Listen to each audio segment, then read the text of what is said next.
Yes mga guys, for today's video, magpapile po tayo ng General Information Sheet or GIS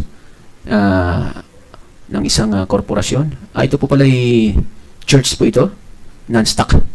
Non-stock po siya, non-stock non-profit. So, pisahan na po natin. Nakalagay na po ako sa account po nila.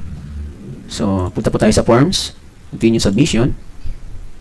So, hindi po ito naka-highlight. Dapat po naka-highlight po yan. Naka-solid green po. Check natin yung authorized filer. So, wala namang active. Yan, naka-inactive na. So, refresh lang natin. Okay, hindi pa nag-aano sa system. Yan. Ayan na. Naka-highlight na po siya. Oh. Naka-solid green na po siya. So, minsan po kasi sa system po yan eh. So, submit new form po tayo. Hanapin po natin yung General Information Sheet. Nasa ilalim po. Pangalawa sa ilalim. Yan. So, i-upload na po natin. Kung napanood nyo po yung previous na filing ko ng GIS na stock corporation. So, halos magkasing hawig lang po dito yan. Meron lang pong konting explanation dito na magkaiba. Kasi ang ipapile ko po is yan.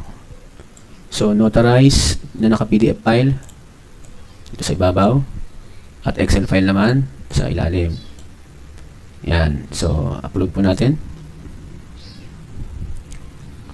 At pag lumabas na yung lapis na dilaw, ayun, isabihin, pwede na po natin itong i-submit. Successfully uploaded.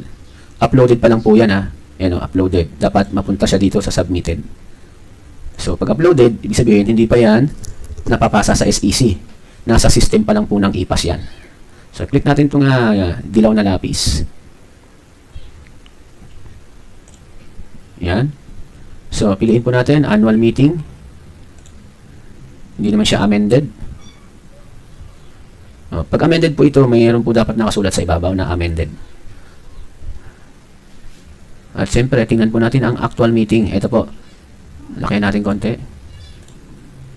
Yan. Ang actual meeting po nito is May 27, 2025. Pero ang nasa annual meeting per bylaws po nila is 3rd Sunday of June. Ito na.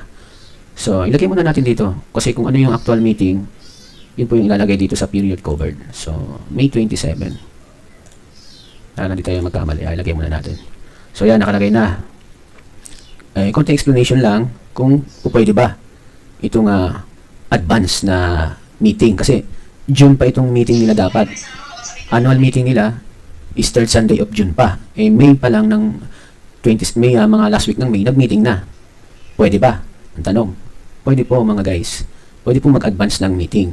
Basta lang po, siguraduhin nyo lang po, yung date na yan, within 30 calendar days, maipasa nyo po siya. So, dapat June 27, maipasa nyo po yung GIS ninyo. At kung hindi, ay mape-penalize na po kayo. Nag-advance po kayo ng meeting eh. Yan po yung nakadeclare dito sa inyong actual meeting. So, bilang na po kayo ng 30 calendar days dito. So, June 27, dapat nakapag-file na kayo ng GIS nyo. Okay mga guys, nasagot ko na yung ibang tanong. So, upload na po natin ito. Okay. And click submit. Submit. Ayun. So, nasa-submitted na po siya. Yan. So, antayin po natin mapunta siya dito sa accepted. Yan. Pag nasa accepted na po siya, meron na po siyang QR code. Yan. Pwede nyo na pong i-download yung QR code niya. Yun po yung i-attach nyo sa GIS po ninyo na notarize. Yun na po yung ipipresent po ninyo sa bangko or saan mga bidding or any requirements kung saan. I-attach nyo po yung QR code sa unahan ng inyong GIS. Katunayan po na-receive na po siya ng SEC. Alam na po ng mga ibang mga government yan kung ano yung QR code na yan. So, okay na po mga guys.